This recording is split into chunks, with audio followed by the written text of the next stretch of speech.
Hey, what's up? What's going on, guys? True from Teamkhang here. I'm gonna give you guys some tips on what to side or main deck against Chaos Dragons since they are doing so well with this format. I've actually split these cards up in 3 different categories. One is graveyard control, the other one is field control, and the other one is monster control. The first one is gonna be graveyard control because a lot of the Chaos Dragons, they require the graveyard in order to special summon the dragons and the chaos monsters. So starting out with that, the first card aside is Kaiku the Ghost Destroyer because this card stops my opponent from being able to remove cards in the graveyard from play. So it kills all their chaos stuff and majority of their dragons in their hand. I also remove their monsters in the graveyard from play when I inflict damage to them.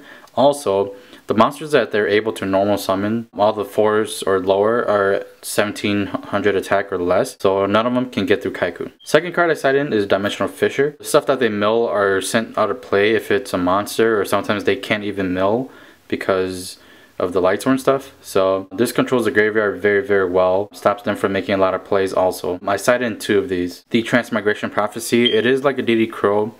It controls their graveyard, and you could just choose to return lights or darks in your opponent's graveyard into their deck instead of having it in the grave for them to make their plays. Crevice into the different dimension. Once again, graveyard control, you remove lights or dark in their grave and it stops them from making their plays. Soul Release, any 5 cards, up to any 5 cards you want to take out from their graveyard. This card, I think it's more of a power card than Crevice. However, the only benefit of Crevice is that you can activate it during the opponent's turn. Very iffy. It's really a preference wise, so it's up to you. And the last card for graveyard control is Imperial Iron Wall that I have. No cards can be removed from game. The only outs that they have are 4 cards, which are the 2 Lilas and a Heavy Storm. They also have Raikos, but Raikos are kind of slow. And yeah. Alright, for the next category, it is field control or the monster control. The first card is Leeching the Light. I still think this is a good card because if they have a Light Pulsar out or a BLS, if you have the kind of deck that swarms, then you can swarm and then play Leeching the Light, make everything gain 3000 or 2500 attack and just OTK that way. Leeching the Light is still a good card. I see very little play with this now, but I still think I still believe it's a good card. Next, the late and famous card, Soul Taker. It's only good against Light Pulsar because it makes Light Pulsar miss timing.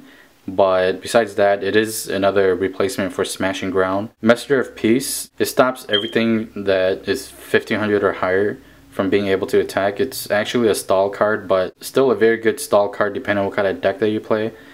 Stall the opponent out until you draw what you need, and then you go for the OTK. Standard trap cards are very good. Boundless Trap Hole, Dimensional Prison, Torrential Tribute, and Mirror Force. These 4 cards are still very good against the deck because it triggers all these 4 cards. It's not like Inzectors where they blow up the spell and trap cards before they attack. So yeah, these 4 cards are still very good. Raigeki Break and Phoenix Wing Wind Blast. These 2 cards are very good now. Since priority is gone, sometimes this card against other decks may not be very good, whereas Raigeki Break against other decks may be much better.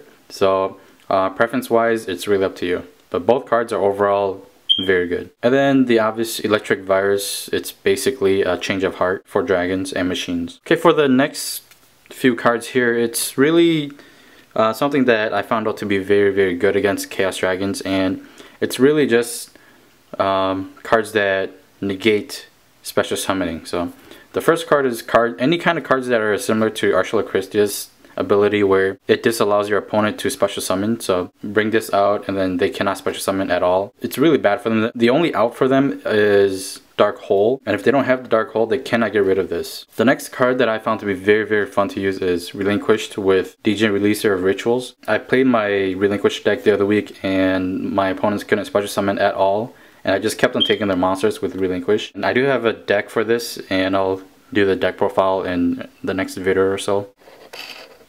Alright, that's it. I hope you guys liked the video. Go ahead and thumbs up the video if you liked it, and if you guys have any questions, like us on Facebook and ask us questions there. If there are any cards that I did miss, which there are a lot of cards that I did miss because there are cards like Victoria and other stuff like that, go ahead and leave it in the comment box. It'll help not just us, but it'll actually help everybody that's watching the video. And that's kind of our goal here, to make something that will educate and help everyone to, you know, have a better main deck or a better side deck against Chaos Dragons. And yeah, until then, sub if you guys haven't already subbed, share it to your friends, like the video, like us on Facebook. Peace.